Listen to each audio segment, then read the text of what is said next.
पिता एक भावुक कर देने वाली कहानी, इमोशनल स्टोरी। बेटा बाप को एक अनाथ आश्रम छोड़ने आया था। साथ में बाप के सारे कपड़े और कुछ जरूरी सामान का बैग भी लाया था। बेटे ने अनाथ आश्रम के मैनेजर से सारी जरूरी बातें कर ली और बाप को वहीं पर छोड़कर जाने लगा। बेटा अभी अनाथ आश्रम के बाहर निकला ही था कि उसका फ़ोन बजा। फ़ोन उसकी पत्नी का था, जो दूसरी तरफ से पति को कह रही थी, वापस आने से पहले ससुर जी से कह देना कि किसी छुट्टी या त्योहार पर हमसे मिलने नहीं आएंगे तो भी चलेगा। आप वहीं पर खुशी से रहिए और हमें भी यहाँ सुख से जीने दीजिए।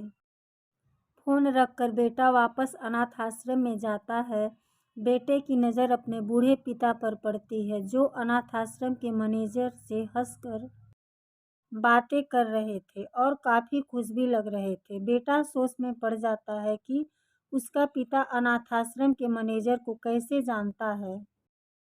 थोड़ी देर इंतज़ार करने के बाद जब उसका पिता मैनेजर से दूर जाता है, तब बेटा मैनेजर के पास पहुंच जाता है और उनसे पूछता है कि आप मेरे पिताजी को कैसे और कब से जानते हैं।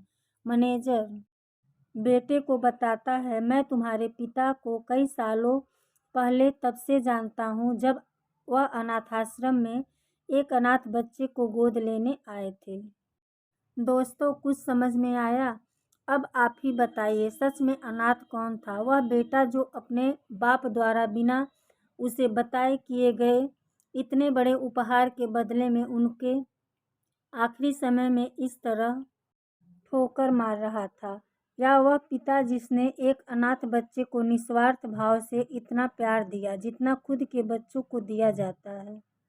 दोस्तों, अपने माता पिता की कदर करना सीखो, क्योंकि आप नहीं जानते होंगे कि उन्होंने आपसे क्या क्या छुपा रखा है, कितने बलिदान, कितने त्याग उन्होंने आपके लिए किए हैं, शायद आप जानते भी नहीं होंगे। दोस्तों, अगर हमारी कहानी अच्छी लगी हो तो मेरे चैनल को लाइक, शेयर एवं सब्सक्राइब कीजिए प्लीज़। दोस्तों, धन्यवाद आपका दोस्तों।